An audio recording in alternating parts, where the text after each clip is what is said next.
What's up, guys? I'm Ashley Jenkins, and if new reports are to be believed, Jen Taylor, the voice actress for Halo's Cortana, will be voicing Microsoft's upcoming service named after her character that's intended as an answer to Apple's Siri.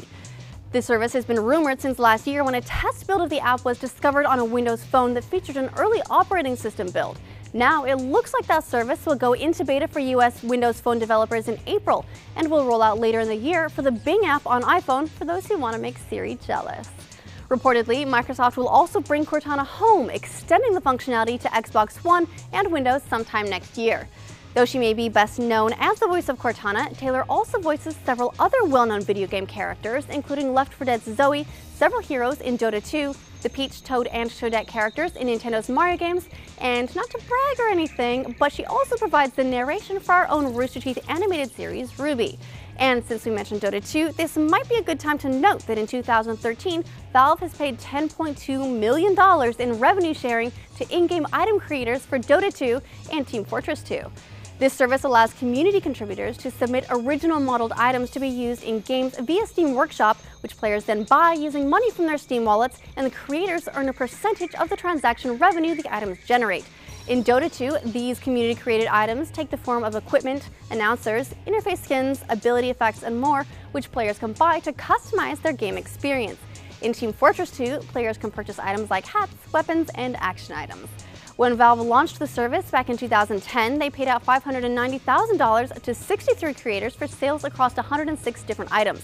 Fast forward to 2013, multiply that by 17, and Valve has paid $10.2 million to 661 creators for sales spanning 2,349 items. Breaking that down, it averages to $15.4 thousand per creator. So next time your parents ask why you're messing around with 3D models, tell them you could put yourself through school with it. Parents love that. Moving on to slightly less fun news, Nintendo has revised their sales forecast for their current fiscal year, which ends at the end of March, and it is brutal. They revised their Wii U sales forecast down to 2.8 million from 9 million units, and they've even cut their 3DS forecast down from 18 million units to 13.5 million. This means instead of making a 55 billion yen profit like they originally thought, which would translate to $527.25 million in US currency under the current exchange rate, they'll instead take a 25 billion yen or $239.7 million loss for the year. This makes it the third consecutive year the video game giant has operated at a loss. In response to the negative reforecast, Nintendo stock plunged 18% in Japan, 1 week after it jumped 10% in anticipation of possible market opportunities in China with that country's lift on the long-standing video game console ban. Nintendo President Satoru Iwata, who will retain his position at the company, explains, "Sales in the US and European markets in which we enter the year-end sales season with a hardware markdown were significantly lower than our original forecasts, with both hardware and software sales experiencing a huge gap from their targets."